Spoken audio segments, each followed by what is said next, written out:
देशभरातून त्या महिला डॉक्टरला न्याय मिळावा म्हणून आवाज उठवला गेला आणि त्यानंतर मग कुठेतरी जाऊन न्याय व्यवस्था खडबडून जागी झाली। या केसचा तपास सीबीआय कडे सोपवला गेला। पण एक मात्र खरे की या अशा विकृत मानसिकतेवर उपाय शोधायला आज आपण एक समाज म्हणून कमी पडलो आहोत हे नक्की। आता हे सगळं सांगण्याचं कारण म्हणजे मुंबईमधल्या बदलापूरमधून देखील अशीच बातमी समोर आली। अवघ्या 4 आणि 6 वर्षाच्या 2 चिमुकल्या मुलींवर शाळेच्या स्वच्छतागृहात सफाई कर्मचाऱ्याकडून अत्याचार झाल्याची धक्कादायक घटना उघडकीस आली। या घटनेमुळे आता बदलापूरमधले पालक रस्त्यावर रेल्वे ट्रॅकवर उतरलेले, संतप्त पालकांनी शाळा देखील फोडली आहे। पोलिसांवर दगडफेक करण्यात आली आहे। नेमकं काय घडले बदलापूरमध्ये सगळं या बातमीमधून पाहूया। नमस्कार, मी वैष्णवी हजारे आणि तुम्ही पाहत आहेत आवाज जनतेचा। तसे तर ही सगळी घटना 12 ते 13 ऑगस्ट या दिवशीची आहे। सोशल मीडियावर या घटना संदर्भात एक पोस्ट व्हायरल झाली आणि त्यानंतर या सर्व प्रकाराला वाचा फुटली। तर घटना आहे बदलापूर मधील आदर्श शाळेमधील। शाळेतल्याच 2 चिमुकल्या मुलींवर 24 वर्षीय सफाई कामगाराने अत्याचार केले। पीडितेपैकी एका लहान मुलीने आपल्या पालकांना लघवीची जागा दुखत असल्याचे सांगितलं आणि त्यानंतर हा सगळा प्रकार उघडकीस आला। एका बाजूला कोलकाता येथील महिला डॉक्टरवर अत्याचार करून तिची अमानुष पद्धतीने हत्या केल्याच्या मुद्द्यावरून सध्या देशभरातील वातावरण तापले, तर दुसऱ्या बाजूला मुंबईपासून काही अंतरावर असलेल्या बदलापूरमध्ये चिमुरड्या मुलीवर अत्याचार करण्यात आल्याची अंगावर काटा आणणारी बातमी समोर आल्याने सध्या एकच खळबळ उडाली आहे। त्या संदर्भात आता ठाकरेंच्या शिवसेनेचे पदाधिकारी जयेश वाणी यांनी लिहिलेली एक पोस्ट सुद्धा व्हायरल होत आहे। त्या पोस्टमध्ये जयेश वाणी यांनी हा संपूर्ण प्रकार कसा उघडकीस आला याबाबत सांगितलं। तर बघा, जयेश वाणी आपल्या पोस्टमध्ये म्हणतायत, "ए आई, मला शिवच्या जागी मुंग्या चावतायत." हे वाक्य एका 3 वर्ष 8 महिन्याच्या मुलीचे। आईने दवाखान्यात गेल्यावर कळालं की शाळेतल्या अक्षय शिंदे नावाच्या दाद्याने चिमुरडीच्या अजाणतेपणाला त्याच्या वासनेचं बळी बनवलं। बदलापूरच्या या शाळेचं नाव आहे आदर्श विद्यालय। शाळेची ट्रस्टी अर्थातच भाजप नेते पक्षाचे पदाधिकारी नेते आरोपी हा हिस्ट्री शीटर असल्याची माहिती मिळते, पण तरीही त्याला संस्थेवर का ठेवलं कामाला? तू पक्षाचा पदाधिकारी आहे म्हणून घटनेत एकच नाही तर जास्त मुली पीडित आहेत। आरोपीचा हिस्ट्रीपणा इतका भयानक की पीडित चिमुरडीच्या आतड्यांपर्यंत दुखापत झाली। इतकी जुनी आणि कधी काळी राम पातकांसारख्या ज्येष्ठ भाजप नेत्याने अध्यक्षपद भूषवलेली संस्था असूनही संस्थेत साधे सीसीटीव्ही काम करत नाहीत। संबंधित मुलीचे मेडिकल पालकांनी करून घेतलं। शाळेला तक्रार मिळूनही तोंड बंद ठेवलं होतं। हा काय प्रकार आहे? माणुसकीपणाची लाज वाटायला हवी। निर्गुण, पाशवी आणि अमानवी बाकीही अनेक डिटेल्स आहेत। माझ्या चिमुरड्या बाहुलीच्या नातेवाईकांनी परवानगी दिली तर त्यांच्या बाजूने सगळा कायदेशीर भाग आम्ही निशुल्क बघू आणि हवी ती कायदेशीर मदत मिळवून देऊ। पोलिसांना ही विनंती, लपवाछपवी बंद करा। पत्रकारांना, सामाजिक कार्यकर्त्यांना प्रकरणाची माहिती द्या, असं जयेश वाणी यांनी आपल्या पोस्टमध्ये सांगितले। सर्वप्रथम ही घटना तेव्हा समोर आली जेव्हा अत्याचार एका चिमुरडीने आपल्या आईकडे गुप्तांगात त्रास होत असल्याची तक्रार केली। जेव्हा डॉक्टरांनी या चिमुरडीला तपासले तेव्हा त्यांनाही धक्का बसला। आपल्या अवघ्या 4.5 वर्षाच्या लेकीसोबत नेमकं काय घडलं हे ऐकतानाच पालकांच्याही पायाखालची जमीन सरकली। 12 आणि 13 ऑगस्ट रोजी ही घटना घडली। पण सगळ्यात मोठी गोष्ट म्हणजे ही आहे की घटनेनंतर पीडित चिमुकल्या मुलीला आणि तिच्या गर्भवती आईला गुन्हा दाखल करण्यासाठी तब्बल 11 तास पोलीस ठाण्यात थांबावं लागलं। पीडित विद्यार्थिनीचे पालक तक्रार दाखल करण्यासाठी बदलापूर पोलीस ठाण्यात गेले होते। घटना इतकी भयानक आणि अंगावर काटा आणणारी असून सुद्धा त्यांना दुपारी 1 वाजल्यापासून ते मध्यरात्री 12:30 पर्यंत ताटकळत राहावं लागलं। इतक्या संवेदनशील गोष्टीवर पोलीस प्रशासन इतका हलगर्जीपणा कसा करू शकतो हा एक खरा मोठा प्रश्न आहे। जेव्हा महिला आणि बालकल्याण विभागाचे अधिकारी पोलीस ठाण्यात पोहोचले तेव्हा या घटनेविषयी गुन्हा दाखल करण्याची प्रक्रिया सुरू करण्यात आली। तोपर्यंत पोलीस प्रशासनाने गुन्हा दाखल करायला दिरंगाई का केली असाही प्रश्न आता उपस्थित केला जातोय। दरम्यान पोलिसांना तक्रार नोंद करून घेण्यासाठी इतका वेळ का लागला याची माहिती घेण्याचा प्रयत्न केला असता पोलिसांनी संबंधित घटनेची चौकशी आणि घटना ज्या ठिकाणी घडली त्या घटनास्थळी पाहणी करण्यासाठी शाळेत काही तासांची अवधी केला। त्यानंतर पोलीस ठाण्यात आल्यानंतर सुरुवातीला काही प्राथमिक चौकशी आणि त्यानंतर पीडितेचा जबाब त्याचबरोबर पालकांचा जबाब घेण्यात हा वेळ लागल्याचं सांगितलं गेलं। त्यानंतर मग पोलिसांनी शनिवारी 17 तारखेला आरोपीला गजाआड केलं। संबंधित आरोपी हा त्या शाळेत सफाई कर्मचारी म्हणून गेल्या 5 ते 6 महिन्यांपासून नोकरी करत होता। तो कंत्राटावर होता. आरोपी अक्षयला पाहताच पोलिसांना त्याच्या विकृत मनस्थितीची जाणीव झाली. मात्र ही बाब शाळा प्रशासनाच्या लक्षात का आली नाही असाही सवाल आता नागरिकांनी उपस्थित केलाय. बदलापूर पूर्व पोलिसांनी या आरोपीला ताब्यात घेतल्यानंतर सुरक्षा दृष्टीने आरोपीला बदलापूर पश्चिम पोलीस ठाण्यातील लॉकअपमध्ये ठेवण्यात आल्याची माहिती दिली. त्यानंतर 18 तारखेला पोलिसांनी न्यायालयासमोर हजर केलं. त्याला न्यायालयाने 3 दिवसाची पोलीस कोठडी सुनावली. तो कंत्राटदारामार्फत शाळेत सफाईचे काम करत होता. तसेच या प्रकारानंतर दडपशाहीचा आरोप ज्या वरिष्ठ पोलीस निरीक्षक सुभाष चितोळे यांच्यावर झाला त्यांच्यावर देखील कारवाई केली असून आता त्यांची तात्काळ बदली केली आहे. दुसरीकडे शाळा प्रशासनाने मुख्याध्यापिका वर्ग शिक्षिका यांचे निलंबन केले असून मुलांना ने-आण करणाऱ्या सेविकेला देखील त्यांनी बडतर्फ केलाय. त्यानंतर आमच्या लेकीबाळी सुरक्षित आहेत का असा संतप्त सवाल ठाकरे गटाच्या उपनेता सुषमा अंधारे यांनी केलाय.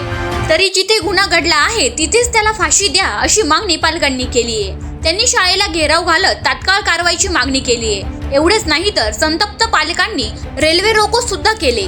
एकूणच सर्व विद्यार्थ्यांचे पालक नागरिक आक्रमक झालेले दिसत आहे. आता या पूर्ण प्रकारावर मुख्यमंत्री एकनाथ शिंदे यांनी प्रतिक्रिया दिलेली आहे. पोलीस आयुक्तांशी मी चर्चा केली आहे.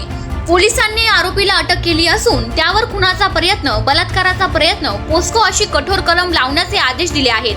जलद गती न्यायालयात हा खटला चालवून आरोपीला कठोर शिक्षा झाली पाहिजे असे निर्देश मी दिले आहेत, जेणेकरून पुन्हा कोणी असे धाडस करणार नाही. तसेच संस्था चालकांवरही कारवाई करण्याचे आदेश दिले आहेत. संस्था चालकांनी कर्मचाऱ्याला कामाला ठेवण्याआधी त्याची पार्श्वभूमी तपासणे गरजेचे आहे. यासाठी लवकरच नियमावली जाहीर केली आहे. या प्रकरणात जे दोषी असतील त्या सर्वांवर कारवाई करण्याचे आदेश देण्यात आले आहेत. तुमच्या मुली या माझ्या मुली आहेत, त्यामुळे या प्रकाराची सरकारने गंभीर दखल घेतली आहे.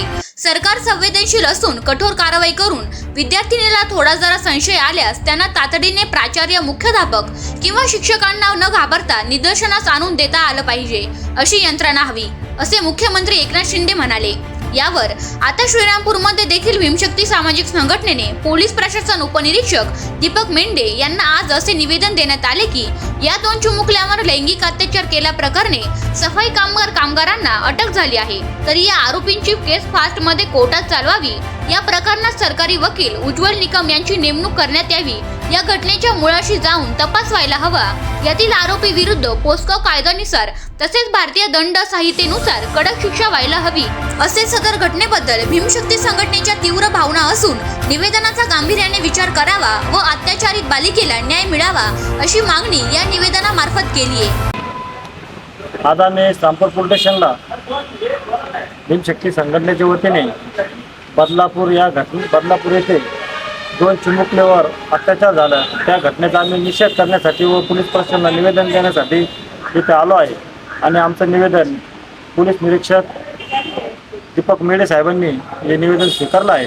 आणि आम्ही त्या निवेदनामध्ये असं सांगितलेलं आहे का बदलापूर या मुंबई येथील बदलापूर या ठिकाणी 2 चिमुकल्या मुलीवर त्या एका शाळेतल्या शिपाईने लैंगिक अत्याचार केलेला आहे. या अत्याचाराने अख्खा देश आणि अख्खा महाराष्ट्र आदरलेला आहे. ही घटना कायम फासणारी आहे. म्हणजे आता असं झालेलं आहे का लहान मुली आणि मुली हे सुरक्षित नाही या राज्यामध्ये असं प्रकार या राज्यात चाललेला आहे. कारण एवढ्या चिमुकल्या मुलीवर जर अत्याचार होत असेल तर जनता रस्त्यावर उतरल्याशिवाय राहणार नाही. म्हणून या घटनेचा आम्ही निषेध करण्यासाठी आज साहेबांकडे आलेलो आहे. आणि साहेबांना आमच्या मागण्या आहे तर ही केस फास्ट कोर्टात चालवा, यांना चांगला सरकारी वकील नेमावा आणि इतर पुढच्या काळामध्ये अशा घटना झाल्यास तर कडक शासन करण्यात यावे आणि या आरोपीला लवकरात लवकर शासनाने फाशी करावी अशी आमची संघटनेच्या वतीने भीमशक्ती संघटनेच्या वतीने प्रशासनाला मागणी आहे. आणि आम्ही या प्रकारचं निवेदन दिलेलं आहे आणि आपल्या चॅनलद्वारे माहिती देतो आहोत. बदलापूरमध्ये जी घटना घडली, लहान मुलींना शाळेत पाठवलेलं होतं. त्या शाळेमध्ये मुलीवर खूप घाणेरड्या पद्धतीचा अत्याचार झाला. तो अत्याचार हा कुठेतरी थांबला पाहिजे. कायम वारंवार ही घटना होत आहेत आपल्या इथं. तर माझं आहे ना मुख्यमंत्र्यांना यांना सगळ्यांना एकच सांगणं आहे, लाडकी बहीण योजना 1,500-2,000 रुपये देण्यापेक्षा महिलांना फक्त सुरक्षा द्या. लहान मुलगी आम्ही शाळेत जेव्हा पाठवतो तेव्हा आम्ही असं म्हणजे टेन्शन फ्री राहिलो पाहिजे की आपली मुलगी बाहेर कुठेतरी सुरक्षित आहे म्हणून. त्या दगदगीमध्ये महिला आता समजा मुलीला मी शाळेत सोडलं आणि मी कामाला गेले, इकडे मुलीसोबत काय होतं हे आम्हाला काही कल्पना नसती ना. आता आम्हाला मुलींना शाळेत पाठवायचं का नाही पाठवायचं हा खूप मोठा प्रश्न पडलेला आहे. त्याच्यामुळे सरकारने या गोष्टीवर थोडंसं नाही का नियंत्रण आणलं पाहिजे आणि त्याला अशी कठोरात कठोर सजा दिली पाहिजे, जेणेकरून आमच्यासारख्या आयांचा सरकारवर विश्वास राहील की आमची मुलगी बाहेर सुरक्षित आहे म्हणून. एवढं सांगणं आहे माझं. बोला. बदलापूर येथील घटना घडलेली अत्यंत दुर्दैवी घटना आहे. आज काल घडलेली घटना आपली 4 वर्षाची मुलीवर 2 मुलीवर अत्याचार झालेला आहे शाळेमध्ये. ही घटना आपल्या महाराष्ट्राला शोभणारी नाही, कारण हे घटना आपण फक्त पहिले बिहारमध्ये झाल्या असं काही गोष्टी ऐकत होतो. मला तर हे कळत नाही का हे आपलं महाराष्ट्र बिहार करायचे माग आहे. काही अतिष्ट लोक जे तिथला शिपाई शाळेमधला त्यांनी जे असं घाणेरडं काम केलेलं आहे ते कालिमा फासणारी गोष्ट आहे. माझी एक सरकारला विनंती आहे का आज तुम्ही जे म्हणून राहिले का आज आपली लाडकी बहीणची योजना देण्यावेळी तुम्ही जे असे घाणेरडं कोटडं काम करायले त्यांना तुम्ही शिक्षा द्या. आणि आपल्या महिला व आया बहिणी जे बाहेर सुरक्षित नाही आहे त्यांचं तुम्ही पहिले त्यांना संरक्षण द्या का भविष्यात अशी घडणार नाही. काही महिला आपल्या काही कामावर जातात, आपल्या लहान पोरांना सोडून शाळेमध्ये जातात. आज त्यांच्या मनाला काय मनस्ताप उरायलं, आज तिची आई काय करू कसं नाही उरायला असा प्रसंग तिच्यावर आलेला आहे. भविष्यात असा प्रश्न कोणत्या आई वडिलावर येऊ नये ही मी सरकारला विनंती करतो आणि त्याच्यावर कोठर कारवाई व्हायला पाहिजे ही विनंती करतो बिनशक्ती सामाजिक संघटनेच्या वतीने. यावेळी महिला उपजिल्हाध्यक्ष विजयाताई बारसे, जिल्हा सचिव अल्ताफबाई शेख, युवक तालुकाध्यक्ष किशोर अभंग, जावेद शेख, सनी बारसे, वैष्णवी हजारे, साक्षी वाघ, समीर पठाण, बापू विदाटे उपस्थित होते. आवाज जनतेचा या न्यूज चॅनलसाठी प्रतिनिधी किशोर अभंग. करायचा आहे लाईव्ह कार्यक्रम किंवा आहे कसले आंदोलन, जनसामान्यापर्यंत पोहोचेल आपल्या हक्काचा आवाज जनतेचा. बातमी व जाहिरातीसाठी दिलेल्या स्क्रीनवर संपर्क करा.